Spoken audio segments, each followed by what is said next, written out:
èèyàn yìí ọmọlúwàbí ọmọlúwàbí ọmọlúwàbí ọmọlúwàbí ọmọlúwàbí mo kí ẹ Ìgbòho Òòṣà. God bless you, God bless you, God bless you. Ìgbòho Òòṣà mo tún kí ẹ lẹ́ẹ̀kan sí wàá dàgbà wàá darúgbó lágbára Ọlọ́run.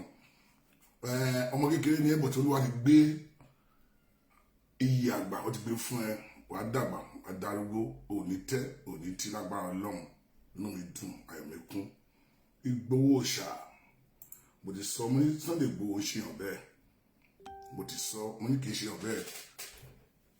Mo ọmọ yẹn ká ní bad adviser, he's a nice guy, mo tó ní tó gba iye tó dẹ̀ respect ni.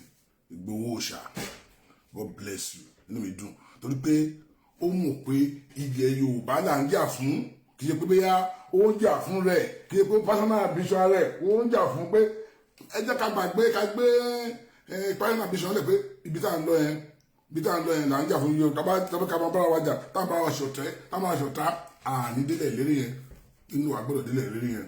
Bàbá wa rẹ̀ náà káfọ̀ mo ṣí fìlà, inú mi dùn, ayọ̀ mi kún. Ojú tọ́ lọ̀tẹ̀ tó fẹ́ kí ìjà wà láàrin yín, ìjà ò sí mọ́. Inú mi dùn, èyí tó bá dẹ̀ fẹ́ pé tó bá fẹ́ pa ariwo ìjà ń sì orí ẹ̀ náà máa fi fa. Inú mi dùn pé kò sí jà mọ́. Inú mi dùn, ayọ̀ mi kún torí pé àdélẹ̀ lérí yẹn, torí àwọn òtá àfẹ́ kádélẹ̀ lérí, àmọ́ délẹ̀ lérí. Ààrẹ ti sọ̀rọ̀, ààrẹ ti sọ̀rọ̀, mo ti gbọ́. Olórí ogun ti sọ̀rọ̀, mo ti gbà. Ààrẹ jẹ́ nǹkan jẹ́ pé tí máa pe ààrẹ ní 2 o'clock lóru báyìí bá ti sùn, tó máa jí lóòkè ìbáyìí á pè padà, ọ̀ tó máa ti sùn agbágo ààrẹ báyìí ààrẹ á dẹ̀ gbọ́.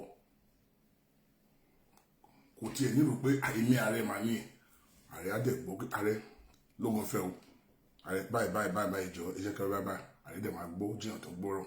Kó agbára yẹn ò gun ààrẹ pé ta ni eléyìí tó ń pè mí yìí, ta ló ń jẹ́ eléyìí, ta ló ń jẹ́ amítì, ta ló ń jẹ́ eléyìí, ta ló máa pè ìgbà kọ̀ọ̀kan. Ààrẹ á dẹ̀ pè mo rí mísíkà yín ni o, mo rí pé ó lè yọkọ̀ èjì báyìí mo bí ṣe lánàá ni ọjọ́ kejì ààrẹ máa pè padà ní báyìí sọ pé ààrẹ yẹ kàkiri báyìí ààrẹ á dẹ̀ gbọ́. Èèyàn yìí God bless you, ààrẹ náà káfọ́.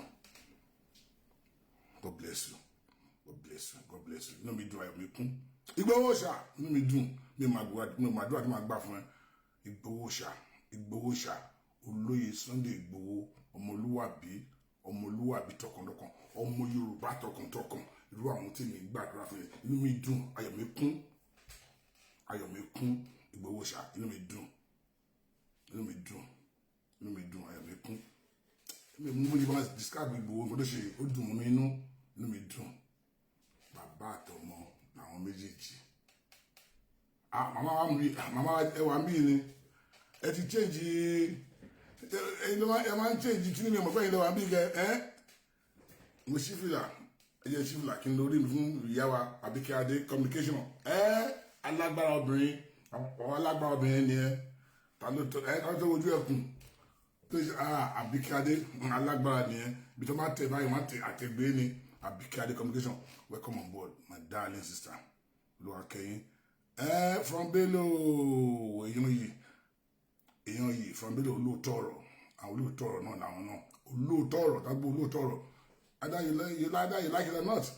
Aṣọ òótọ́ tẹ̀lé lọ́kùnrin kí ló kan ìwà ìwé kan lọ́kùn from Bello aṣọ tiẹ̀ olóòótọ́ ni kò sí di àbòsí kò sí di ọ̀tẹ̀. Àwọn olóòótọ́ ni mo like ni àwọn from Bello olóòótọ́ ọ̀rọ̀. God bless you, welcome on board. Pàdí mi kó bá ń ké pàdí mi o. Heritage himself. Àwọn alágbára ni Heritage. Àwọn ààrẹ tèmi l'Amẹ́ríkà gan bẹ́ẹ̀ lọ ṣe gan. Mo kí gbogbo ẹ̀yin sọ̀rọ̀. Mo kí yín lọ́kùnrin lóbìnrin, mo kí gbogbo yín. Àwọn olóòótọ́ ọ̀rọ̀ nínú sọ̀rọ̀. Àwọn tó ṣalábòsí olóòótọ́ ọ̀rọ̀ tó dúró lórí òótọ́ lórí òdodo tó fẹ́ kí òkun yìí parí tó fẹ́ kí ọ̀tẹ̀ parí tó mọ̀ pé ilẹ̀ Yorùbá yìí wà very very important.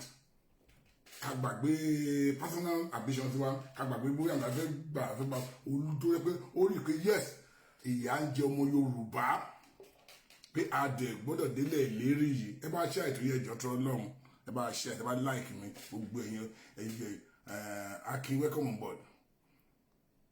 Dayo, welcome on board. Gbogbo ẹ̀yin tèmi, bàbá lẹ́gbàá mo rí Yẹmí mo rí ẹ bá ṣí àìtò ẹjọ́ gbogbo ẹni tí ìbàdí má bínú Òdúwálé káàbọ̀ sórí ètò.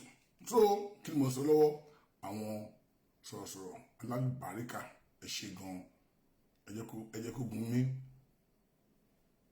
ẹ ká gbá ọtí àwọn èèjì kọ́ lè gbé wa dé ilẹ̀ ìlérí tá à ń wáyé ẹ ká gbá ọtí wọn bàbá Kenny Gani welcome on board tí wọ́n ní dáadú wọ́n ní kí wọ́n kárọ̀kọ́ ní ẹ̀rọ ìṣẹ́ṣọ́ ìyẹ́ ṣe mí lẹ́fẹ́ fojú pààyàn kan mọ́lẹ̀ ẹ má bínú àti mà pé má bínú Adé Ọmọlúwàbí àwọn ni mo like orúkọ yẹn welcome on board Ayọ̀míkún ẹ má jẹ́ kí n wojú kíní gbọ́dọ̀ má bẹ̀ sí wo mo ní lè sọ mo fẹ́ sọ mi ní ìráyè sọ̀rọ̀ ọ máa disturb gbogbo program lálẹ́ ló máa lè fẹ́ fojú pààyàn kan mọ́lẹ̀ ètò máa ẹ̀kọ́ kan lára yẹn máa dárúkọ yẹn ẹ má bínú lẹ́yìn ìbẹ̀rẹ̀ program yẹn Ayọ̀míkún ọpẹ́ ńlá lọ́wọ́ ìyá wa Àbíkẹ́ Adé communication alágbàríkà obìnrin Àbíkẹ́ Adé olùwádìí fún yín ògùn tó lóun gbé fún yín kò ní wáyé lágbára lọ́hùn aṣọ ìyẹ tó lóun gbé fún yín kò ní wáyé lágbára Jésù Kristi olórí tó lówá fi ṣe ẹni wáyé lágbára lọ́hùn ẹni dẹni yẹyẹ lágbára lọ́hùn Àbíkẹ́ Adé ti wà tipẹ́tipẹ́ Àbíkẹ́ Adé òun ṣe pé owó ìṣèwà sórí ìṣòro kí n lè ní mi ò wá láti pọ́n Àbíkẹ́ Adé pé mo wá sọ nípa ìgbọ̀tí onígbòdó tí ó máa yí ṣe gbogbo ohun bó ṣe ń lọ bó ṣe ń bọ̀ gbogbo tá a yẹmọ everyday akọgun báyìí àbáyé everything Gani yẹmọ every time a pe ààrẹ ṣúgà ẹ ṣe gan ìyá wa Àbíkẹ́ Adé alálùbáríkà tí máa ń gbọ́dọ̀ mọ́tò wọ́n sọ̀rọ̀ kí n má kí n máa rẹ́ ni jíṣẹ́ wọn lẹ́yìn pé tí wà tipẹ́tipẹ́ before àwa yìí káwọn tí wọ́n pẹ́ afẹ́ tẹ̀ jáde lórí kínní Àbíkẹ́ Adé ti gbọ́ Àbíkẹ́ Adé lórí yìí ṣe rí social media Àbíkẹ́ Adé ti jáde Àbíkẹ́ Adé ti ń rí èlò ẹni tó bá yẹ dé lu ìlànà tó yẹ dé Europe lánàá rọ́pò mọ́ ẹni tó jẹ́ Àbíkẹ́ Adé communication Àbíkẹ́ Adé ò ṣe ẹni tí pé tí yọ̀ǹkan mọ̀ no wọ́n ti wà tí pé bóyá wá sórí Facebook bóyá ṣe gbé ìbẹ̀lẹ̀ sí style ẹ̀ jáde Àbíkẹ́ Adé communication ti wà tipẹ́ àfi ọmọ tó bá yẹ dé lu ìlànà rọ́pò mọ́ ẹni tó jẹ́ Àbíkẹ́ Adé ẹ̀ tó bá tó kó mọ̀ parọ́ kó wá sọ kí dáńtọ́ ẹni máa Àbíkẹ́ Adé bóyá wà ń gbé bóyá ní ẹni 30 years wà ń bí ìdẹ́kọ̀ọ́ wà ń bí 20 something to 30 years kó mọ̀ Àbíkẹ́ Adé lu bóyá ọba ìdẹ́lu ìlànà kan lókun ìgbà ní Facebook ẹ̀ jáde ìgbà ní ewúlẹ̀ ṣe ń ṣe iṣẹ́ Facebook iṣẹ́ Facebook tí mo mẹ́kọ̀ọ́ orúkọ wọn tó yá mi ẹ̀ ṣe gan mo dúpẹ́ lọ́wọ́ yín ojú òní tì yín àwọn èèyàn gba ti yín o àdúrà inbox mi ti kún everyday àdúrà because inú àwọn èèyàn ó dùn pé ìjà yìí parí ogun parí ọ̀tẹ̀ parí because tàbá fẹ́ délẹ̀ ìlérí a gbọ́dọ̀ wà unite lọ́dọ̀ ọ̀rọ̀ ọ̀rọ̀ unity gbọ́dọ̀ wà láàrin wa tẹ́bà sí unity láàrin wa kò sí báyìí lè ṣe kò sí magic náà lè fi ṣe because àwọn olóṣèlú àwọn tí ò láì kọ́tà ń ṣe yìí àbáwọn míì tó jẹ́ pé olùtọ́ tẹ̀bí tó ti ń jẹ́ wọ́n wá bọ̀ wá láàrin wọ́n á máa dàkún rúgbùdù sí ẹ lè ṣe dáadáa ààrẹ ò ṣe dáadáa Ìgbòho náà ò ṣe dáadáa ààrẹ á ní sọpọ́tà tiẹ̀ Ìgbòho náà á sọpọ́tà tiẹ̀ abẹ́sẹ̀ kọlura wa àwọn èèyàn wá wọ̀ wá láàrin káyọ̀ ti wọ̀ wá láàrin ìgbà tó yàn pọ̀ sí wọn ló ṣe kò sí ọgbọ́n ẹni ká má yìnbọn tira wa tí ó dà ká wá yọ̀bọ̀n tira wa abẹ́sẹ̀ para wa èdè oníyà wa lò bọ́ Ọlọ́run ti sọ pé àwọn adélẹ̀ lérí Ọlọ́run pé àwọn adélẹ̀ lérí Ọlọ́run ti paná ẹ̀ ó paná ọdún ilé Ọlọ́run paná àdúrà everyday inbox mi ti kún everyday torí pé ẹni pé àwọn ọmọ Oòduà ti sún pé àwọn òtí ẹ̀dìwé kan délẹ̀ lérí kò sí ọdún jẹ́ Nàìjíríà ẹ̀jẹ̀ ọ̀tẹ̀ sí ọkàn wọn ti ẹ̀fẹ́ gbọ̀n ọdún jẹ́ Nàìjíríà sétí tó division tó wà láàrin bàbá wa Lógún Ọ̀fẹ́ pẹ̀lú Chief Sunday Igboho inú àwọn èèyàn ò dùn àtọ́ látọ̀ pé ìjà ṣe máa wà pé táìbẹ́ pé àwọn méjì pé kájọ ṣe kọ́ tó bọ̀ eléyìí ilé àṣìṣe lọ́tọ̀ ọ̀dọ́ máa ṣe lọ́tọ̀ bọ̀ inú mi dùn ẹ̀mí kún kí ní àwọn ìdílé máa sọ sí bàbá wa sọ̀rọ̀ lánàá ni pé wọ́n ní ààrẹ ti sọ̀rọ̀ mo ti gbọ́ àìní mi dùn ààrẹ ni pé tó bá ti dásìkò tí Chief Sunday Igboho bá ti rẹ́dì sọ fún mi kan bọ́ ìkan ọmọ náà bọ́ ìkan bọ́ ìtẹ̀lé anywhere lọ́wọ́ ti lọ àti tán pè mí kan bọ́ ìkan ọmọ náà yá ẹjọ́ lọ anywhere lọ́wọ́ fẹ́ lọ kí là tún wá kájọ share together. Bó máa sọ̀rọ̀ lórí ètò pé tójú bá ti Sunday Igboho ojú ti gbogbo wa nílẹ̀ Yorùbá ojú ọ̀gbọ́dọ̀ tí kí ló ń jẹ́ bẹ́ẹ̀ bójú oṣó ni bójú àjẹ́ ni bójú ògùn ni a máa fi báàkì ẹ̀ ọ̀pù ni torí ọmọ wa ni ojú ògbọ́dọ̀ ti Igboho ojú ògbọ́dọ̀ ti lógo ọ̀fẹ́ àwọn bí ìgbò ojú ògbọ́dọ̀ tí wọ́n tójú bá tí wọ́n ẹ̀mọ́ iye oyè ààrẹ nílẹ̀ Yorùbá ni àwọn tí a dídí kọ́ṣẹ́ bá ti oríṣi ní Yorùbá Ààrẹ Ọ̀nà Kakanfò ẹgbọ́n ọmọdé wọn lógo ọ̀fẹ́ Ààrẹ Ọ̀nà Kakanfò ẹgbọ́n ni mi gbọ́dọ̀ fi ṣeré àwọn tí nǹkan tó wà lẹ̀ àdáyébá àyè mọ́nà 5 or 300 years ago tó wà lẹ̀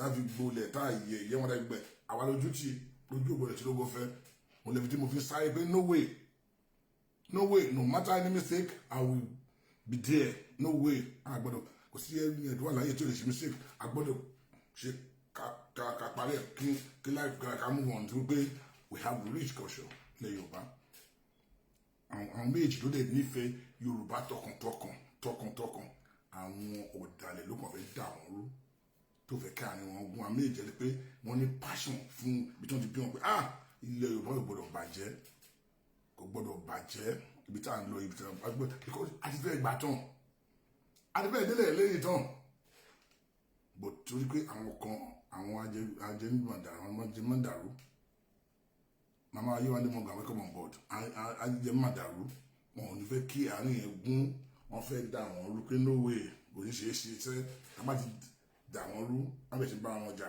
wọn kan náà bí jáde wọn bá wọn jà báyìí fẹ́ gba ìdá délẹ̀ lérí ẹ̀wọ̀n tí wọ́n ti pẹ́ wọn tó ń lọ print aṣọ tó fi àtàkì ẹnì kejì kọ́tọ̀ pé so tẹ́bá dẹ̀ bẹ̀ ṣe ń ṣe nǹkan bẹ́ẹ̀ àwọn ti pé gọ́ọ̀mẹ̀ntì wà involve wọn bẹ̀ sí pé wọ́n ń pa ẹ̀kan bí lánàá ẹ̀wọ̀n pa ẹ̀kan lọ́run Olúwa wọn jẹ́ ká wọ́n ti pa àwọn láàrin wa lágbára Ọlọ́run ṣojú òtọ̀ lọ̀tẹ̀ẹ́sì lójú òtọ̀ àwọn lọ̀tẹ̀ẹ́sì tó fẹ́ kí àrùn Yorùbá gún mo sọ mo ní èpè alálẹ̀ kò ní jà wá alálẹ̀ ní bá èpè tiẹ̀ lọ alálẹ̀ tó ṣépè òdí bá nǹkan ẹ̀ lọ́wọ́ tó kú lọ pẹ̀lú àwọn ẹbí ọdí lọ́wọ́ díẹ̀ èmi ò máa alálẹ̀ rí alálẹ̀ bá ṣépè fárẹ̀ kó wá bá èpè kó bá mé òun ló ṣépè náà ló máa kó èpè ẹ̀ lọ èpè alálẹ̀ rí wọn kan láàrin wa oníran Yorùbá wọn kan ẹnu wa gbọ́dọ̀ kò àwa Yorùbá ẹnu wa ṣe kí ni o ẹnu wa gbọ́dọ̀ kò tàwa fẹ́ dé ilẹ̀ lérí ẹnu wa gbọ́dọ̀ kò orí tí ẹnu ọba kò àti délẹ̀ lérí ọwọ́ Ọlọ́run ló wà ọwọ́ Ọlọ́run ló wà wọ́n kì í ṣe pé ká máa bára wa jẹ́ ká máa bára wa jà sókè láti fẹ́ sọ́ọ̀sì kò sí wọn náà wọ́n jà Ìgbòho ti pé ààrẹ ti pé Ìgbòho wọ́n ti jọ sọ̀rọ̀ kí ló tún kù kò sí mọ́ so wá wí ká wá fún àwọn méjì báàkì ojú ò gbọdọ̀ ti kankan láàrin àwọn méjì àwọn nìkan kọ́ gbogbo àwa tá à ń jà fún ìjà òmìnira yìí ojú ò gbọdọ̀ kankan láàrin wa tójú bá ti kan láàrin wa ojú ti gbogbo wa ní so ẹjọ́ ó bẹ̀ yín sọ̀rọ̀ ilé tá à ń dálẹ̀ náà dúgbò tá à ń dálẹ̀ náà ló pọ̀ jù yẹ kó end ẹ jẹ́ kó end anybody kó má ṣe show mọ́ agbẹ́rẹ́ bàbá Sunday Igboho wá o a sọ̀rọ̀ pé kí wọ́n agbẹ́ bàbá Gani Adams wá àdókò ẹni tó bá ti ṣe bẹ́ẹ̀ ẹ ti mọ̀ pé olùtẹ̀ Yorùbá ni kò fẹ́ kí adé ilẹ̀ lérí bíkọ́ kò sí máa ṣe máa gbọ́ àtìkọ̀ tó máa lọ́dọ̀ ẹ tó bá tó wá ṣe bẹ́ẹ̀ ń sìn olùtẹ̀ ti mọ̀ pé ẹ ti kà kún àwọn tí ò fẹ́ ká délẹ̀ lérí ni àwọn olùtẹ̀ Yorùbá ni torí pé àwọn méjèèjì ń sìn ó ti wà ilé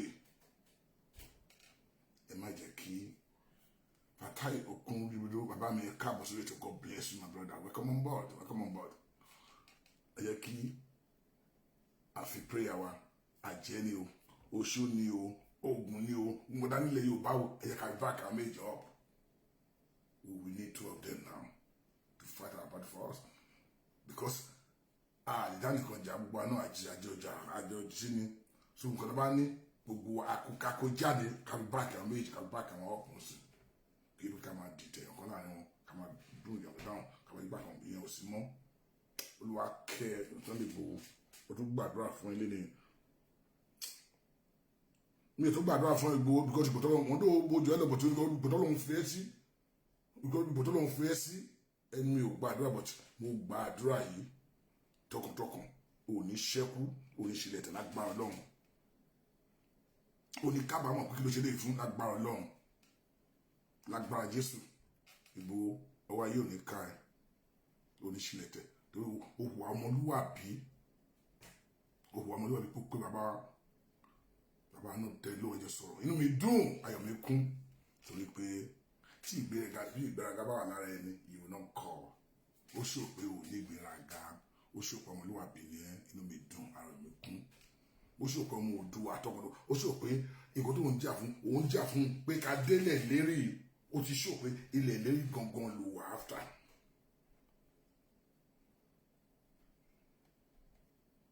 ilẹ̀ lérí ló wà áfítà kì í pé yàtọ̀ fẹ́ gé ní bẹ́ẹ̀ ó ti ṣó fún gbogbo wa inú mi dùn ó dún ẹ̀ tó wá ṣó fún mi pé bàbá wa rẹ̀ ọ̀nà káfọ̀ náà pé ilẹ̀ yìí làwọn náà ń jà fún kì í ṣe pé làwọn kan náà fẹ́ gé ní bẹ́ẹ̀ pé ibìkan lẹ́yìn méjì tó ń lọ èdè ní òye ra wọn tẹ́lẹ̀ mo nísìn mo mọ̀ pé sí ìwòwò together pé kò ní sí kí ni mo ẹ̀mí ìyẹn ti understand ara yín sí pé lóòótọ́ àwọn olóòtẹ̀ ló fẹ́ dà yín olóòótọ́ tẹ́lẹ̀ mo fúnra sí ẹ tẹ́lẹ̀ mi ò trust ẹ bóyá ẹsẹ̀ kan lé ẹsẹ̀ kan ta ẹsẹ̀ kan lé ẹsẹ̀ kan ta mi ò trust ẹ bòtú wo ti ẹ ní sọ pé àti ẹ̀yin méjì ẹ ti fi alẹ́ ní Yorùbá búra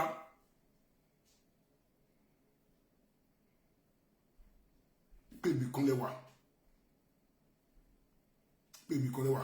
alẹ́ ti gbọ́ alẹ́ ìwádìí ó lè ti gbọ́ àti pé ibi kan lẹ́ méjì wà torí pé tẹ́lẹ̀tẹ́lẹ̀ trust yẹn kò fi bẹ́ẹ̀ wà yẹ kó rí bẹ́ẹ̀ tẹ́lẹ̀ bò nísìn torí pé àwọn kan ló ń yín kun Ìgbòho sọ báyìí o bàbá Àgàdàdà ń sọ báyìí o ẹgbẹ́ ti sọ báyìí o tètè láti ń gbọ́ kan ẹ̀ máa bíyàn bò nísìn ojú ti kí ni o ojú tó lọ tẹ̀ bàbá àtọmọ ti parí ìjà kí ló tún kù kí láti fẹ́ fi ṣe ṣòro kò sí mọ́ kí ni àwọn àtàfẹ́ bá táìpù kí lábẹ́ bá táìpù kò sí mọ́ orí bí ọ̀rọ̀ South Africa nígbà tó ń jẹ apartheid ní táìmù apartheid táìmù ẹ̀ tó gbogbo àwọn orígi Nàìjíríà lẹ́gbẹ́ àjáde fàyà iṣu ẹ̀ tó kí ni wọ́n máa bèèbò wà máa gbọ́ oríṣiríṣi òun bá jáde báyìí apartheid ni àwọn fi kọ́ nígbà tó wá já tí South Africa tó ń gba òmìnira tán àríwọ̀n ọkọ̀ mọ́ ẹlòmí ò tiẹ̀ mọ̀ kó tí òun mọ̀ kó tẹ́lẹ̀ wàá fi yẹn lójú ẹlòmí tí òun ṣòṣì tẹ́lẹ̀ ààrẹ pẹ̀lú lógo fẹ́ já o ìgbàkan ọkọ o wọ́n bẹ àwọn èèyàn bẹ̀ bọ̀ náà ojú tí wọ́n lẹ̀tẹ̀ kí a fẹ́ sọ náà ẹni bẹ̀rẹ̀ tó wá sọ̀rọ̀ pa wọ́n sí àti mọ̀ pé our target as enemy of Yorùbá anybody tó bá sọ̀rọ̀ wọ́n sí our target as enemy Yorùbá kí mo sọ yìí ẹnbẹ tó bá tó wá sọ nǹkan pa wọ́n sí àwa tag wọn tọ́ yẹn you are the enemy of Yorùbá ò fẹ́ ká délẹ̀ lérí torí Olúwa ti paná ó ti paná ọkọ̀ tó wà nílẹ̀ yìí no more war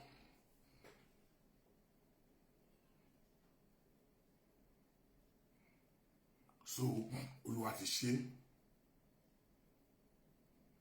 àwọn méjì ń sìn they are going to work together.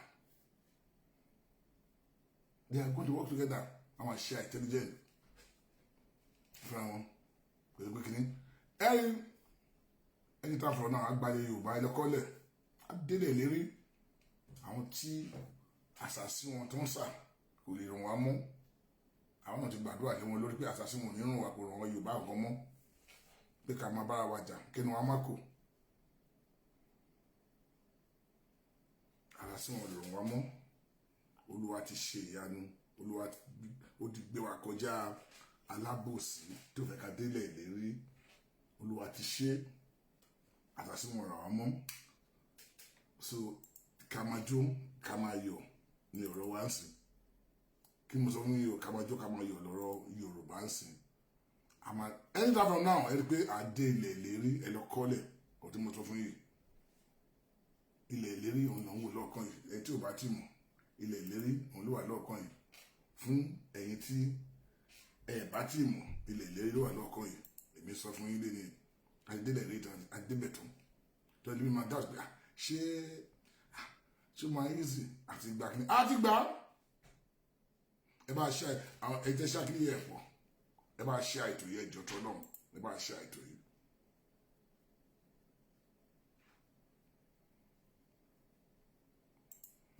àti gbà ẹ má jẹ́ kẹ́rù bá yín àdìgbà àdìdélé lérí because tẹ bá wo lówó wá wo bọ kí ló ń jẹ́ Nàìjíríà kó tí kò jẹ́ Nàìjíríà is finished Nigeria is finished.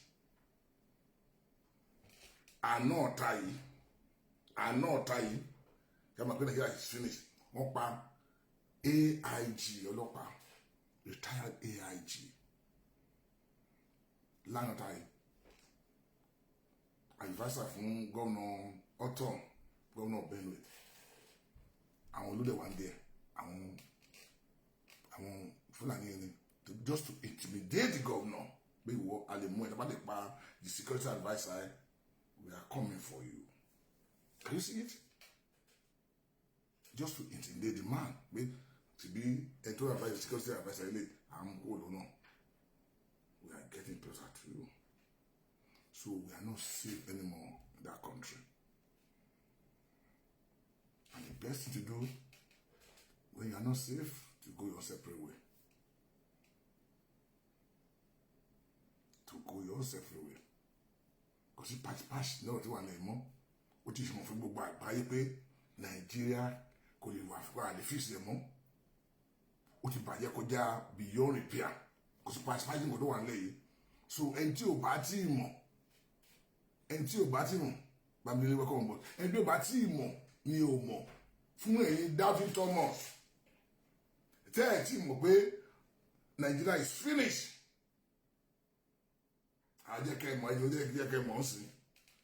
Anytime from now, I declare independence one. We don't we don't pray for war. Affection in a peaceful way.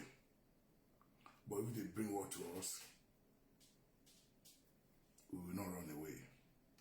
Our only be key. So they be think we are not scared of what we have very well and go to the àwọn ṣe káwọ̀ ní ọba wọn ṣe káwọ̀ bọ̀ torí pé àwa wá civilize lẹ́ka àwọn káwọ̀ káyè ṣe báwa lè ṣe we can sit down around table we settle everybody go their separate way Igbo we go Yoruba we go ẹ̀ la ń ṣe bọ̀ tẹ́ bá sọ pé ẹ̀ fẹ́ yẹn ẹni àná tẹ́ wá gbé wá àwa mo sọ fún mi pé àwọn boys wà nílẹ̀ tó ti wà kàmpé kọ́mọ mo sọ lórí ètò pé they should not underrate Yoruba people. I know what I'm talking about. They should not underrate us. The federal government of Nigeria should not underrate Yoruba people. They might underrate one, or they will be one law. Now lie, not become not true now. That not lie of that day, it don't become not truth today. So to my underrate one, or they will be one law. Mo tó kí kan lórí ètò ìta mo ní tó bá jí à ń bá wọn jí tó máa ń sùn à ń bá wọn sùn mo mọ nǹkan tí mo mean by that. Nigerian government should know that we have our own people in government for them to know today. We have our own. Aláwọn tí wà nínú government aláwọn tí wà nínú sójà tẹ̀yìn pé tẹ̀ ń pọ́nlé yẹn Yorùbá nation sójà wà ń bẹ̀. Àná àwọn mínísítà tí wà ń bẹ̀. Even in your Aso Rock, we have our own men there. So they should know, they should just, we don't want war, we don't want trouble. We know all their plan, and we are ready for them. But we don't pray for war. We don't pray for war. But if they bring war to us, we are not going to run away. And I believe they will not try that. I believe they will not try that. but they will regret it. They might be what I regret it. To pay Danikowa, don't be by Danikowa. One month or anywhere, but we don't need to. I need that so bobo. Can you have I need that so fun. But Bessie soon, Bessie G, Bessie J, Bessie Buenamo. So giant in Bodule, don't you have a we can't stop me, but as that stop me getting more pay. You might be working, who will go more than that. Fulani tẹ wà láyé and now spite wá síbẹ̀. Gbogbo ẹ̀ tó kẹ́lì mọ̀ pé don't try any rubbish with Yoruba people.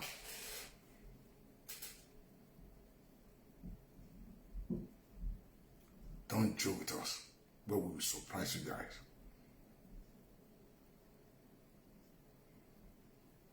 Òun fi dùn gan dẹ́ mo kọ́ tí mo jókòó lélẹ̀ fẹ́ pé Ìgbò Òòṣà pé bàbá wa lógun ọ̀fẹ́. Pé kò sọ mọ́ torí pé mo ń bí tá à ń lọ mo mọ nǹkan tó wà nílẹ̀ èmi mọ nǹkan tó wà nílẹ̀. So the government Nigeria and àwọn pẹ̀lú àwọn sókọ àwọn kíní wọn tó gbé sílẹ̀ Yorùbá àwọn kíní wọn tó gbé sílẹ̀ Yorùbá àwọn kí wọ́n ti bá mi máa describe wọn yìí àwọn bí àbọ̀ wọn ṣe máa lẹ́mìí kan ìbọ̀ wọn tó wà nílẹ̀ Yorùbá à surprise gbogbo yín. Ẹ bí ọ̀rọ̀ kọ́ọ̀kì orí yín láti máa fàgbọ́n tó bá yá tẹ́ bá stop gbogbo rọ́bì tẹ́ ṣe kẹ́ẹ̀dì ti padà wá lé kẹ́ẹ̀ máa padà bọ̀ nílé kọ́ torí pé Nàìjíríà ti bàkúnà gbogbo Nàìjíríà wọn àfọ́sí yóò gbọ́ kẹ́ kú òun bẹ́ẹ̀ kẹ́ kú òun gọ́ọ̀mẹ̀ntì kò sí nǹkan tó ń pè ní Nàìjíríà wọn. Gbogbo èyí tẹ́pẹ́ ayé sínétọ̀ tẹ́pẹ́ ayé ní gọ́ọ̀nà tẹ́pẹ́ ayé ní ambassador àbí tẹ́pẹ́ ayé kíníkan tẹ́jọ́ ọmọ Yorùbá àbí Ìgbò you better get a man pack lóòdù yín because enter for now Nigeria ma collapse.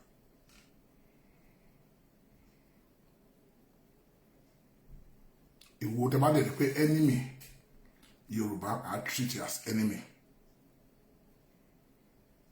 Tẹ́ bá dẹ̀ pé ògbó Yorùbá are treating as enemy. So the best thing tó bá ní àwọn èèyàn ní gọ́ọ̀mẹ̀ntì ń sìn as a Yorùbá man or Igbo man kó kìlọ̀ fún pé are treated as enemy of Yoruba or enemy of certain part of the country.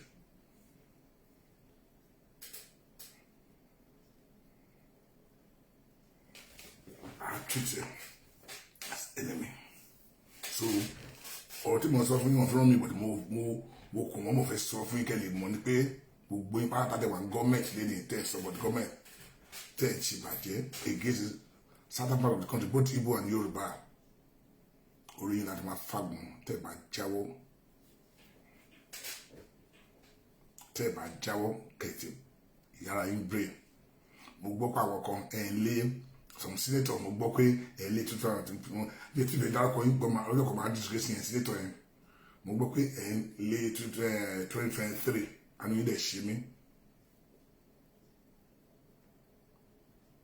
mo pé ẹ̀ ń gbọ́dọ̀ tó mọ̀ sọ mo gbọ́ pé ẹ̀ lé 2023 àmì ilẹ̀ ṣe mí ẹ̀yin gan mo fi gbé yẹ́kẹ̀tì padà wálé yẹ́kẹ̀tì gbọ́n bẹ̀rẹ̀ sísọ pé no way we are not going to contest any election tí ìbá ti yẹ bá ṣe ọ̀dà nígbà ṣe kí ló take yín let's get out to referendum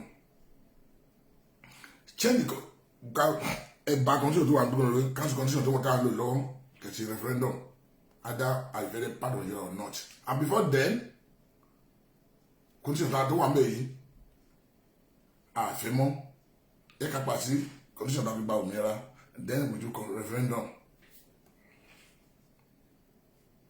The first strategy referendum constitution down lọ́wọ́ dé bíbélì alọ́wọ́ yìí àfẹ́mọ́ ẹ̀kọ́ kẹ́ńsọ̀ ẹ̀nà pé the condition rubbish kẹ̀tẹ̀ mọ́ ṣe pé àfẹ́ condition ẹ̀mọ́ kápákípákí ìwò bíbélì àkàfi gba òmìnira kakọ́ ṣe ẹ̀nà then ká ṣe true referendum tí àmọ̀lìkàlè mọ́yé ẹ̀nà tó fẹ́ Nigeria are the one part of Nigeria or not but before the referendum we must trouble this condition we don't want this condition first I go demolish the condition no torí pé ẹ lè gbẹ̀yìn mú wa ẹ lè gbẹ̀yìn mú wa condition yẹn àfẹ́ condition yẹn apá àti condition yẹn tàbí gba òmìnira tí gbogbo jẹ́ pé àgbogbo adájọ́ jókòó fún condition yẹn àkọ́kọ́ condition yẹn náà before any referendum then àwa jókòó United Nations àwa jókòó àṣe pẹ̀lú àwọn èèyàn wọ́n wá supervise the referendum. Do you still want to be part of Nigeria or not? Yes or no ni? Yes or no ni? Then we vote. Torí pé mo rí pé ẹ̀yin kan ẹ believe pé and that's mo sọ pé force anybody kó wá jẹ́ Yorùbá nation by force but ká tẹ̀ lọ sórí kìnnì náà ká lọ sí báyìí lọ ká lọ try náà ká mọ̀ bóyá àwa alákọ̀ ń dá mi lẹ́nu bóyá àwa alákọ̀ ń pariwo ẹnu bóyá àmọ́ ìyọ̀pọ̀ ọmọ èèyàn ìfẹ́ dúró Nàìjíríà. But before then, I go change condition, no. They want to play well, about the win time anyway, but I know that they win.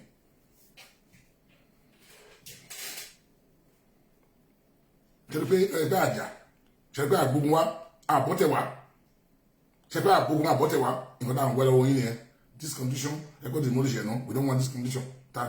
We don't want it. Then, before we go tell that about the condition that referendum, about the bullshit go to the law. With that, had the condition take below a lawyer to be our Lacolani, a back will call you a low, fair. Kako the most condition, no, that the work just as wonderful referendum to the pay, Taba Funilai, if I beg yourself, I know, if I beg yourself, you know. But if I refuse to do that, then you go to the fair, I want for me to tell the fair. I'm a way, I want you to pay around down to the pay. I want to civilize. I feel so way cash in the civilized way.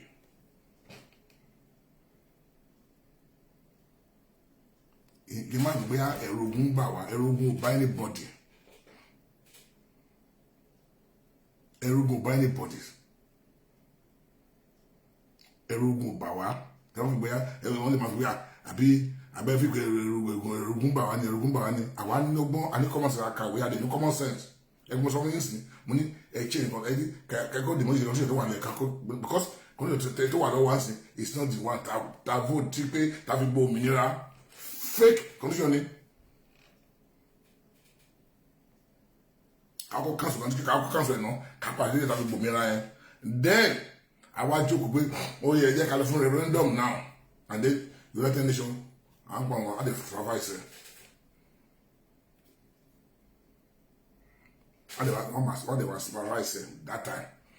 Do you assume the part of Nigeria? Igbo? You assume the part of Nigeria? Yoruba? Not the part of Nigeria? Hausa? Not the part of Nigeria? Middle Belt? Not the part of Nigeria? And they vote.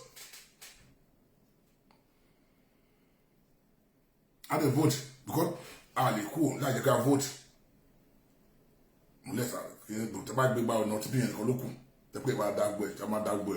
Why is okay? I fish in the civilized way.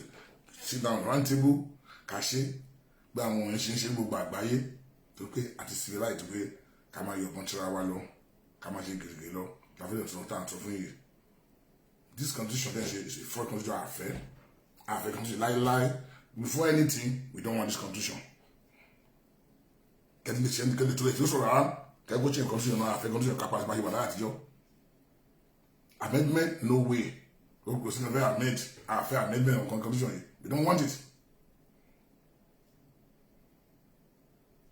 We don't want it. We don't want it. So this condition, tell me our color vote from. Our color a backer handwritten that for not. Let's the below alone. So I cancel no. Let the back cancel no. Then if you are okay, any crowd put up traffic back on Nigeria now. Any crowd, they can vote. They want any crowd. They can vote. Then I usually will have a pay. I want go àjọ all this war power the United Nations and the supervise. we do referendum to referendum. Then, if somebody are using time here, bóyá ilé máa win ni bóyá àwọn máa win ni bóyá majority ti báyé sọ bẹ́ẹ̀ majority ọkọ̀ fẹ́ ti wọ́n ìfẹ́ ṣe Nàìjíríà àti ìmọ̀ bẹ́ẹ̀ majority ọkọ̀ fẹ́ kó Nàìjíríà àti ìmọ̀ but àṣẹ referendum náà but before then the constitution dey gbé lọ lórí àfẹ́ náà so ó simple pé báyé pé nǹkan mi wà ń bẹ̀ why it every refuse there pé there's something behind it there's something why kí ló ti that simple that's why okay this condition is not the one we voted for but about independent okay ayaki apart why you last year apart the money can go to the referendum a lot of people want they are tired of Nigeria is it by force so pé nǹkan mi wà mẹ́ kí na okay some people you force to go Nigeria why do you want to force me to be Nigeria mo ní mo fẹ́ ṣe Nigeria mo o lè fẹ́ force me iye jẹ́ Nigeria so ojú mi ò tiẹ̀ rú ẹ̀ láyé rí o lè fẹ́ pé nǹkan mi wà bẹ́ẹ̀ pé ẹ fẹ́ gé ní bẹ́ẹ̀ why do you want to force me to be there wọ́n ní mo fẹ́ jẹ́ Nigeria mo fẹ́ jẹ́ Yorùbá nation mo fẹ́ jẹ́ ọmọ Yorùbá onímọ̀ must be Nigeria by force Igbo must be Nigeria by force kò jọ so tí o bá dé okay àwọn àṣẹ bẹ̀rù sí pé referendum o àwọn àṣẹ referendum pé ẹ̀ lóhùn ìní wa tó bá wà ní nǹkan tí a gbé ní nǹkan tí a fẹ́ gbé à ń jẹ́ ń bẹ̀ pé kí àwọn pé nǹkan tí majority card vote ní nǹkan tí majority Yorùbá sọ pé òun fẹ́ làwọn ọmọ bá wọn fẹ́ a lè fò sí Yorùbá lórí but ní bìlí pé èmi ń tèmi o mo bìlí pé àwa ni majority but a lot of people are tired of Nigeria.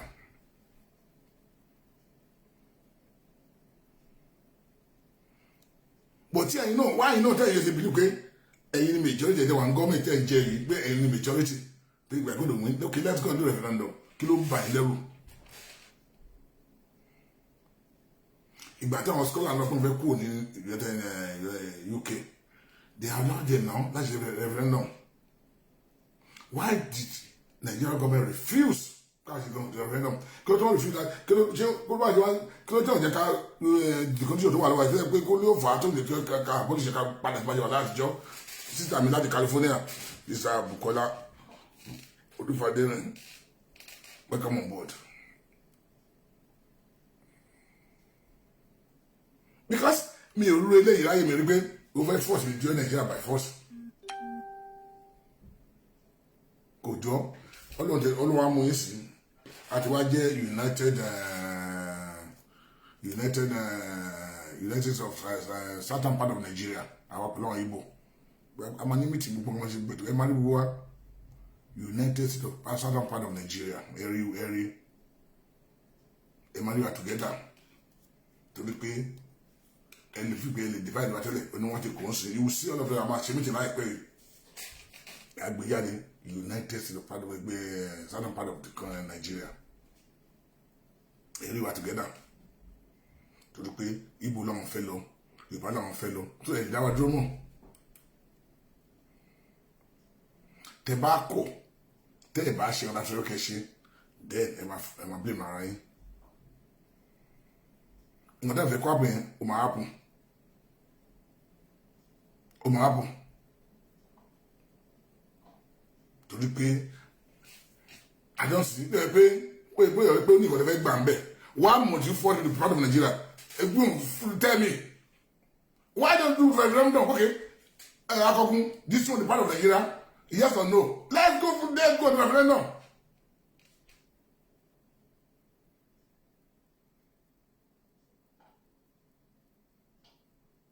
You mean Mohammed, I don't understand you. Why do you want to force me to be Nigeria? I say I don't want to be Nigeria. Is it by force?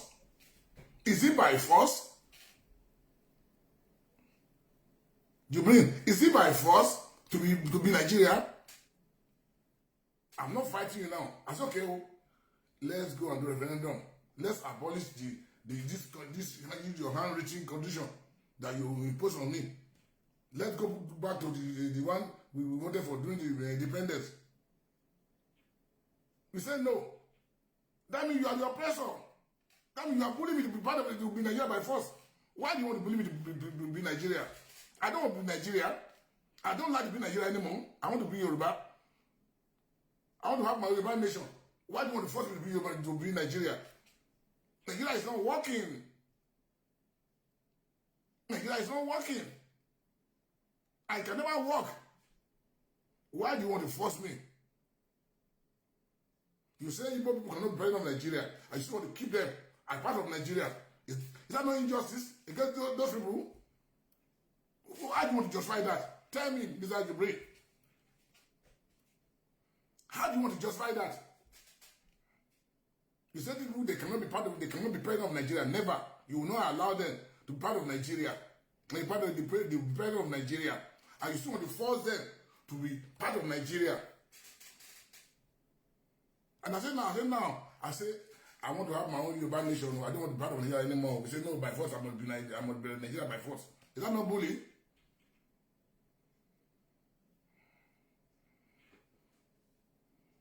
Thank you, my brother from Bello. Can you, I mean, I can't be part of Nigeria. Can you be part of Nigeria? But I can be part of this country. God bless United Kingdom.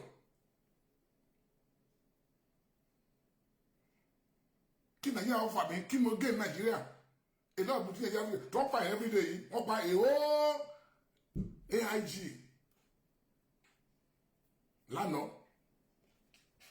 Some people just sit down somewhere and say, they are the one. They are the owner of Nigeria. They own my life.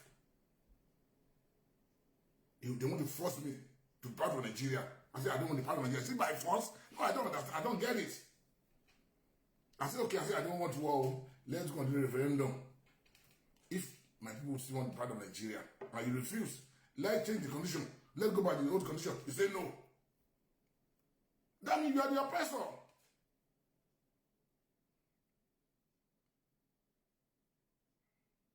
You are the oppressor. Chief of Army Staff, look at the late Chief of Army Staff. Okay, look at the one, look at the new one. The general point. Okay, and some, God, I'm really bang on them, man. Because, still, no, this man refused to listen. This called General Mohammed, but I don't refuse to listen. Tell me over there, over Nigeria, you can get my vote, but you don't trust me. On the side of the king, what the best vote me. Me, maybe. Àwọn so-called this called Fulani ìbọn yìí lè sùn mi ò mọ yẹn sùn because mi ò mọ yẹn lè sùn pé àwọn oppress àwọn èèyàn wọn fi ẹ̀jẹ̀ wọn pa àwọn èèyàn wọn lé nǹkan wọn ẹ̀dẹ̀ lè sùn. I don't get it.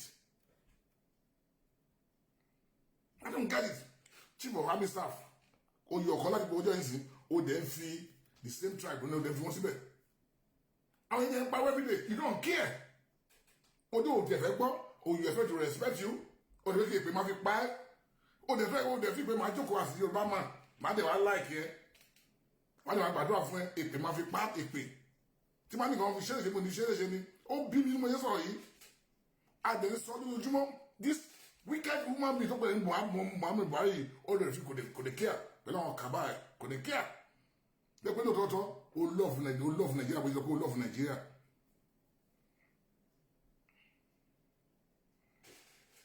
Lẹ́pẹ́ ó love Nigeria.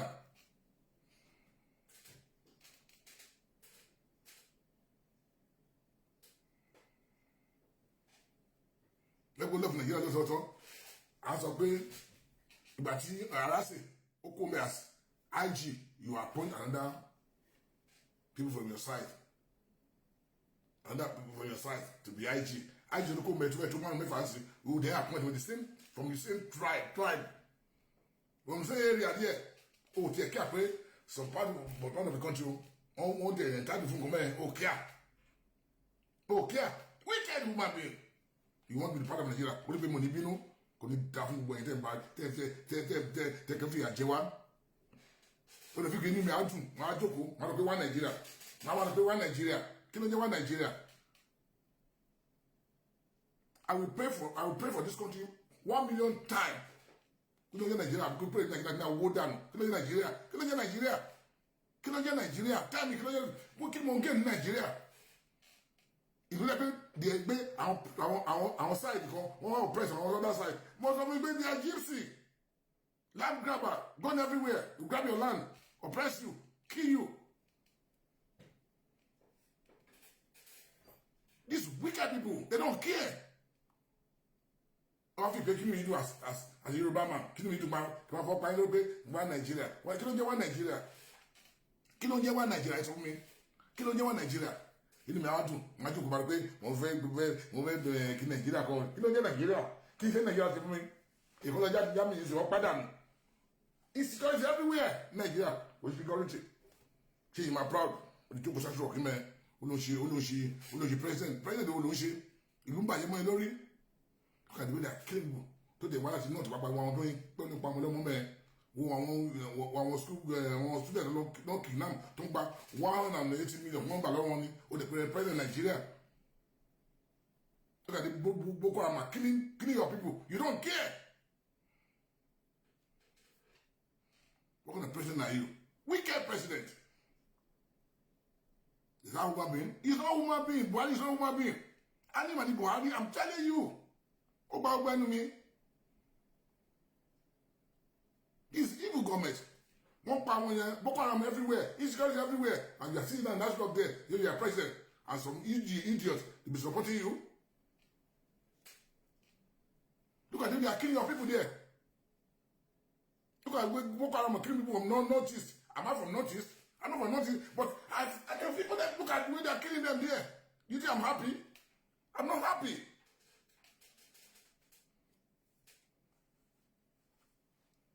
I'm not happy. Only going to improve Nigeria. Open in power. Don't kidnap one in no not. Look at Santa Kaduna. Look at Sanfara. So you might proud be Nigeria, me. My proud be I'm in Nigeria. What you wicked country one here? Someone on the choco, and they support the evil government. Okay, and Jeremy, I'm going to pay a one Nigeria, and you know they empire you. And you know they empire you. And really get them, I can let that way. Might finish Nigeria. So kill Nigeria. We don't have Nigeria more. Nigeria is not working. Is it by force?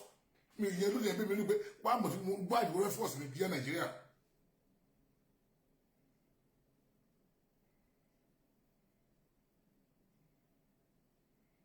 From Belgium, I don't believe that. I don't believe that. I don't believe that. I don't believe that. I don't believe that. No. My brother, I disagree with you.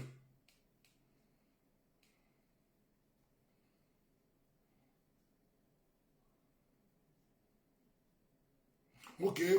Sorry. Okay. Sorry. I can read what you're right then. Okay. But it's Buhari. It's Buhari, my brother,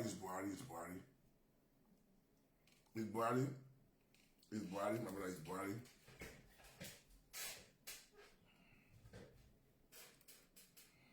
It's Buhari. What do I don't need? Pay dementia, no penny. So, go more than Shimon. The editor rule, and to rule all my brother, and to rule Yas Rock, Uncle, nephew, to a man. Mama Dahura is one ruling Nigeria. Mama Dahura, that man in Nassau Rock there. Mama Dahura, what is he doing in Nassau Rock? What is Mama Dahura doing in Nassau Rock? Tell me. What is Mama Dahura doing in Nassau Rock? Tell me, you told Danny. Ologbe, Uncle, be nephew, Ologbe, Nassau Rock. On command, on do, only your way down, on everything. On do well, on rule. On rule Nigeria. BJ, welcome on board. What did you saw in Nigeria? She ruined in our sorry. He might be president. Ekpe ma fi pa ekpe. Àwọn fool, àwọn idiot kan, wọ́n dey ma support irú yan bẹ́ẹ̀ yẹn. Tó pé ó gbé bẹ́ẹ̀ ń jẹ́ ń bẹ̀. Tó pé ń jẹ́ ń bẹ̀. Rí ọ̀gẹ̀dẹ̀ wá ti rí àwọn yẹn. Àyìn yóò dẹ̀ pa jù. 180 million ló gbà lọ́wọ́ àwọn èèyàn kan. Ṣé èèyàn kó yẹ kó rí bẹ́ẹ̀ nílùú kan? Wọ́n yẹ kó wọn every day. Wọ́n yẹ pa wọn yẹn every day. Wọ́n slaughter wọn. Look at notice. Wọ́n fẹ́ pa wọn tẹ́ notice. I didn't know woman being. The brain. About the baby, I can't guess any, but whatever is a kuka, wala yare, Tabawa Yarawa, and security like that. Town the man you see position or the one, Tabayada. àmọ́ wàá máa dì pẹ̀lú wọn but pé a máa lọ sí Àbújá lọ gba ọ̀dà ẹ̀ ìyẹn ò sí mọ́ the power in the center is too much àfẹ́ gbé agbára ẹ̀ wá àfẹ́ mọ́ ẹ̀ kí wọ́n máa lọ́n lọ ẹ̀ wọ́n pẹ́ àfẹ́ ẹ̀wọ̀n tó pẹ́ àfẹ́ Nàìjíríà mọ́ Nigeria is not working kí wọ́n máa jókòó sí Nàìjíríà ìlú tó work àgbà máa pàṣẹ pé ẹgbà kan kó lè dá kí lè pè kí wọ́n máa Nàìjíríà ò lè dá kí lè pè máa jókòó máa sọ pé mo gbàdúrà fún Nàìjíríà kan gbé Nàìjíríà mo gbàdúrà fún ṣé kí wọ́n máa pa àwọn èèyàn mi sí ibi tí mo ti wá mo sọ fún yín ibi tí mo ti wá for the past nearly 20 years ọmọ nínú olùgbé Nàìjíríà what are you talking go to Òkìtìpupa go to Ìgbótakó inú mo ti wá nìyẹn ọ̀ nínú olùgbé Nàìjíríà olùdókòwò wo nìyẹn kí wọ́n má bí ní ti mo dájú pé kí wọ́n bí má nínú nearly 20 years ọmọ nínú àdókò àgbé Nàìjíríà ṣé omi yẹn ló máa gbàdúrà fún Nàìjíríà tell me kí ìlú kan wà tí o ṣe village ló wà olùgbò ìgboro èwo local government Òkìtìpupa lẹ́gbẹ́ government ní alẹ́ 15 years àwọn èèyàn ní nọ́mbẹ̀ ní Òkìtìpupa local government kò sí ní alẹ́ 15 years wọn ní náà ok after EndSARS sí wọn ní àwọn EndSARS o wọn lọ wọn fọ ẹ máa gbọ́ èèyàn mi àdìpọ̀ àwọn country kan wọn fọ gbogbo local government wọn jó local government wọn jó council wọn jó police station wọ́n jó court wọ́n tún gbogbo ẹbí kò sí àrí gọ́ọ̀mẹ̀ntì nǹkan kó dá sí wa àwọn èèyàn lóye ń dáwó lápára wọn láti build the police station láti build the court láti build the council down here you can see pé kò sí agbára nípọ̀ jù àti gómìnà náà ṣe tiwa wọn bí gómìnà yìí ṣe tiẹ̀ ní federal náà ṣe tiẹ̀ kò sí kò tó wọ́ọ̀kì mọ́ gómìnà náà àwọn náà wọ́n há sí abẹ́ pé agbára lọ fẹ́ sẹ́ńtà ẹ̀ o àwọn náà ń ṣiṣẹ́ bí ara wọn nǹkan bí ẹ̀kọ́ ṣe àwọn náà ò ṣe tí wọ́n pé afọ́kọ̀lá kan yàn lórí federal àwọn náà ò ṣe wọn kan mọ́.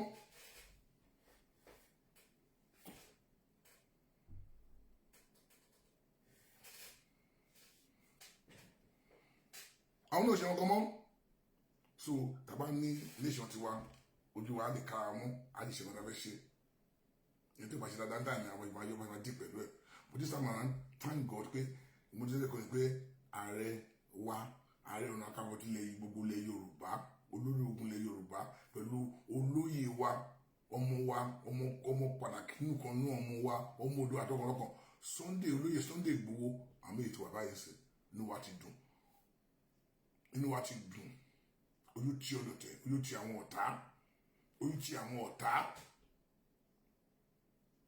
tí àwọn ọ̀tá tó fẹ́ káàrin wa gún so àríwá ti gún sí kí ló tó kù dẹ́rẹ́ ṣe now enter from now ẹ máa rí nǹkan ẹ máa reaction mo mọ nǹkan tí mo ń sọ ẹ máa reaction enter from ẹ máa reaction mo ti máa sọ fún mi pẹ́ẹ́pẹ́ẹ́pẹ́ program àwọn yóò bọ́ọ̀sì wà ní rẹpẹtẹ tó ti ready go nọ́kàn need kó bóyá ẹ carry go mo mọ nǹkan tí mo ń sọ mo ti pé àríwá ti gún sí inú mi dùn ayọ̀ mi kún ẹ̀yin mi ẹ má gbàgbé June 12 rally ní London bíi ẹ má gbàgbé ẹ má sọ pé ẹ gbàṣẹ lọ́jọ́ yẹn iṣẹ́ ọjọ́ kan ò ní pa yín o agbọ́dọ̀ mi London agbọ́dọ̀ mi báyìí ni gbogbo àwọn èèyàn wa tó ti pa gbogbo nǹkan tó wà fún Nàìjíríà agbọ́dọ̀ expose ẹ lọ́jọ́ yẹn pẹ̀lú ìṣèwà mí náà ṣe tí wọn lamẹ́ríkà ló ṣe ẹrú ẹ London agbọ́dọ̀ June 12 rally ló máa tẹ́pẹ̀ ní London bíi another one tó máa tẹ́pẹ̀ ní Òkìtìpupa tó bọ̀ sọ yìí ìkálẹ̀ ìlàjì àpọ́yì àwọn náà ṣe rálì tí wọ́n náà yẹn náà máa lé gan gbogbo village yẹn gbogbo ẹ̀fọ́ báyìí ṣe ní London bí wọ́n ṣe ní Òkìtìpupa ìkálẹ̀ gbogbo ẹ̀ máa ṣe tí wọ́n náà lọ́rùn yẹn June 12 rally so ẹ̀yin anywhere tó bá wà ó wà lókìtìpupa ni wà nílàjẹ́ gbogbo ẹ lọ join náà tó pípa wọn bẹ̀ láti Ìgbótakó náà náà bẹ̀rẹ̀ ẹ lọ join wọn lọ́rùn yẹn pátá ẹ̀yin OPC o ẹ̀yin gbogbo wọn ẹ lọ join wọn àwọn tó wà lókìtìpupa lọ́rùn yẹn ẹ tẹ wà London bíi náà gbogbo ti London bíi pátá tẹ wà yàtọ̀ London ẹ máa bọ̀ ní London bíi a máa ṣe tọ́rọ àti àti máa bẹ̀rẹ̀ láti máa bẹ̀rẹ̀ June 12 rally ẹ má sọ pé ẹ fẹ́ gbàṣẹ́ lọ́jọ́ ẹ̀ o mo bẹ̀ yín iṣẹ́ ọjọ́ kan ò ní pa yín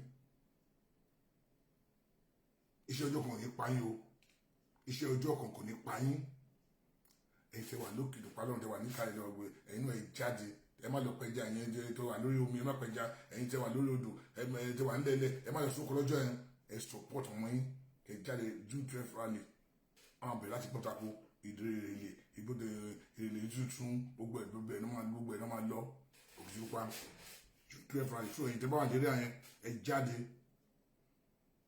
ẹ support ẹ máa gbé live. So ẹ̀yin tẹ́ wà Washington náà táwọn tí Washington náà máa ṣe tí wọ́n náà yẹn gbogbo àgbáyé gbogbo àgbáyé June 12 yẹn rally ni heavy rally afẹ́mi ayé kán lè mọ̀ pé yes we don't want the part of Nigeria anymore. Nigeria is finished. Ṣépè fún Nigeria wọ́n ti tán Nigeria is finished. We don't want the part of Nigeria anymore.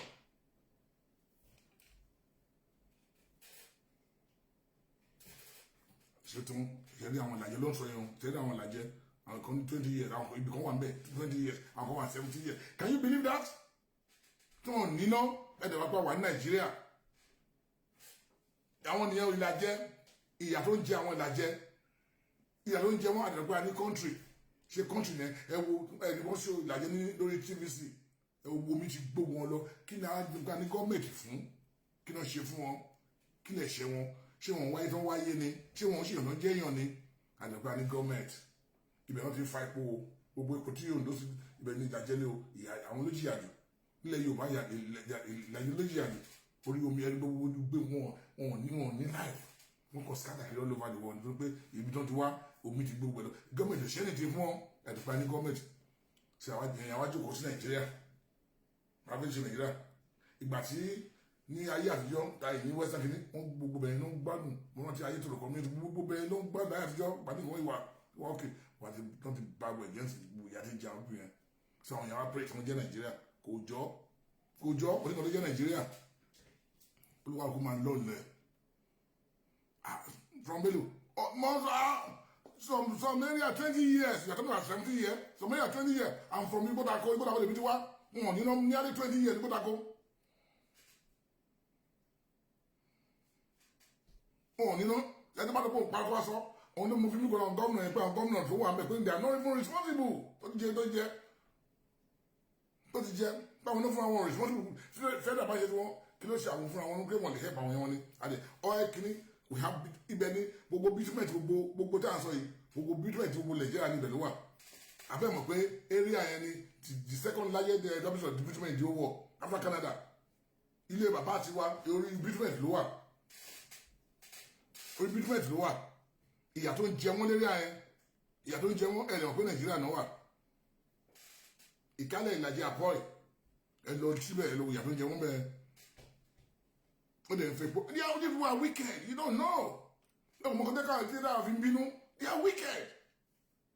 They don't care. Everything. Abuja.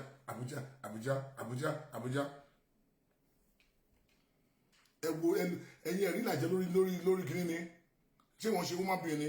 Ṣé wọ́n ṣe lọ́hùn ni? Ṣé wọ́n wáyé tó wáyé ni? Ìyá jẹ́ àwọn obìnrin mẹ́ẹ́. Wọ́n nílùú mọ́ gbogbo omi ti gbó ogun kan wọn lọ. That's why the Bani government.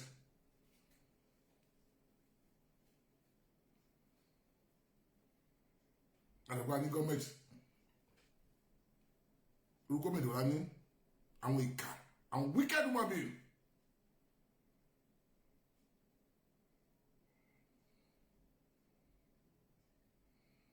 And the Bani government.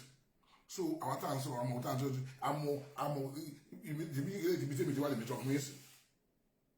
ìkálẹ̀ ní mí Ìgbódàkó tèmi ti wá ní àdé 20 àwọn ní nọ́mbẹ̀ ìlú tèmi ti wá lè mẹ́tọ́ fún yíyó Òkìtìpupa ìyẹn ní àdé 15 sí ẹ̀wọ̀n ní nọ́mbẹ̀ Ìlàjẹ ìyẹn ti ẹ̀wọ̀n wọ́n ti gbàgbé wọ́n ti gbàgbé àwọn yẹn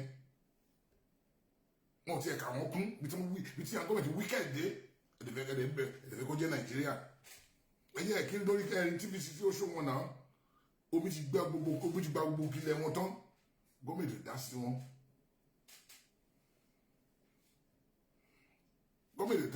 ibẹ̀ wọ́n lè fi bu epo ẹ̀dẹ̀ kó epo ìkáwà ẹ̀ṣẹ̀ wà láyé yìí o they don't care wicked people sáwọn ìlànà ṣàánú rẹ́bíṣọ̀ máa gbé gbọ́n lọ àáfàgbọ́n lórí gbogbo wọn orí wọn láti máa kọ́ fàgbọ́n ẹ̀yẹ kọ́kọ́ sínú gẹ́gẹ́ bí ọ̀rọ̀ ọmọ wa Kóìkì tó torí pé these people are wicked, wọn care olófin dùn mí pé okay now ìyá jẹ Yorùbá sí I have not seen any general in Yorùbá or retired general or retired military officer they never say anything àwọn coward gbogbo wọn no one of them talk pé ìyá tẹ́lẹ̀ jẹ́ wáyé Yorùbá ti pọ̀ ju no kò tí wọn kò tó sọ̀rọ̀ àwọn ìka àwọn ọmọ kékeré la fight àjẹ́mbẹ̀ la fight tí ó ti jẹ́mbẹ̀ ó ti jẹ́mbẹ̀ tó ṣe gbogbo ẹ̀mbẹ̀ àwọn mínísítà wa tí ó ti sọ̀rọ̀ wọ́n sọ̀rọ̀ pé ẹ̀wọ̀n nǹkan tó ti fèrú kójọ ọmọ ọ̀fẹ́ kó gbà mọ́ ọ̀fẹ́ kó bàjẹ́ gbogbo ìgbà wo ni ò ní bàjẹ́ tó pé mo sọ fún pé tí nǹkan bá dé ilé yín ọmọ jẹ́ kọ̀mánà kìíní tó bá yá ẹbẹ̀rẹ̀ ẹ má dá sí tí kò bá délẹ̀ jẹ́lẹ̀ burú ni gbogbo owó tẹ kó jẹ gbogbo máṣọ̀ tẹ kó jọ yẹn ìbẹ̀rẹ̀ rẹ bó máa jókòó sí tẹ́mátọ́ pé ẹ̀fẹ́ gbó kaṣẹ́ the peaceful way now tẹ́ ẹ̀ dá sí ìlú ń bàjẹ́ ló tẹ́ kẹ́kọ̀ọ́ buhari tó ọ̀dà gbogbo yẹn dákẹ́ kí gbogbo ẹ̀yin officers àwọn retired ministry of sọ̀rọ̀ nílẹ̀ Yorùbá múná wà múlẹ̀ wà wọn kíá àwa làwa ń jà àwa tá a jẹ́ ń bẹ̀ tá a mú bẹ̀ àwa là ń jà àwọn máa sọ pé ìbá kan wọn máa fẹ́ rubbish kan ẹ wá ní owó tẹ kó jẹ mú fẹ́fẹ́ ná a máa control mú yín ni I'm telling you ẹ̀kọ́ lẹ̀ revolution máa control gbogbo nǹkan ádá ni so àní ṣe mí tẹ́ báyìí ti dáhùn sí pé ọ̀rọ̀ Yorùbá nation ká ṣe in a peaceful way let's sit down round table we don't want Nigeria anymore Nigeria is not working how do we go about it okay jẹ́ kàtíbà ká ṣe in a peaceful way sẹ́mi sẹ́ni tí ò ní pipeline tí omi ò tí ò sómi ẹ̀wọ̀n don't come ẹ̀ tí ò lómi for the past 20 years tí ò sí náà lẹ́fọ̀ tó ń bẹ̀rẹ̀ olóògbé support gómìnà pé jẹ́ Nàìjíríà kí ló ń gbé Nàìjíríà mo sọ mi pé kémi tó dáyé iwájú lè bàbá mi mo máa ń sọ fún yín bí lójúmọ́ wọn ò tá ọ̀dọ̀ yẹn rí láyé rí ẹ̀dẹ̀ mọ̀ pé ẹ̀gbọ́n mo láwọn ẹ̀gbọ́n bẹ́ẹ̀ pé 80 70 80 mo ti wájú o wọn ò tá àwọn ọ̀sí o bàtẹ́ mi ti wá délé ayé lẹ́yìn ilé ẹ̀dọ́ délé ayé o 60 years ago kò sí wọn títa ọ̀nà yìí ṣe wọ́n mo ti pọ́n mi délé ayé gbọ́nà ẹ̀ ṣe wà ilé yìí ẹ̀mọ̀ ìgọ́mẹ̀ta ní 60 years ago ẹ̀mọ̀ ìgọ́mẹ̀ta ní fún 60 years ẹ̀mọ̀ ìgọ́mẹ̀ta ní wọn ò tá ọ̀nà yẹn rí adẹ̀ ní gọ́mẹ̀tì oríṣiríṣi sáré mi jẹ́ irú ṣé kò ní bíyàn nú tàbí tàbí react by ẹ̀mọ̀ ìjà fi ń react ẹ̀mọ̀ ló ń bí wọn pé àbí ti oppress wájú wọ́n ti oppress wájú àwa nígbà mọ́ pọ̀jù wà wicked tàbá fi wọ́n lẹ̀ wọ́n ti mortgage life wọ́n ní wọn bá yẹ wá jẹ́ lọ́nà pé now ẹ̀yẹ ká take care fúnra wa tẹ́ bá kọ̀ tẹ́ bá bá ká ṣe díẹ̀díẹ̀ a máa force yín ni by force ni Yorùbá nation has come to stay. They are not going back. No going back. But that is the only solution.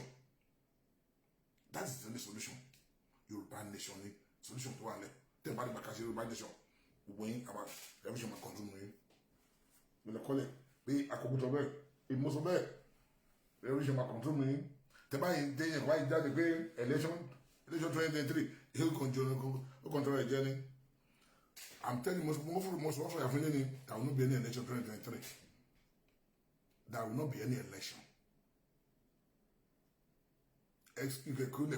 Most of them, there will not be any. I know what I'm talking about. There will not be any election 2023. If any politician, I don't know where we're going to know what we're down. And then warn your people.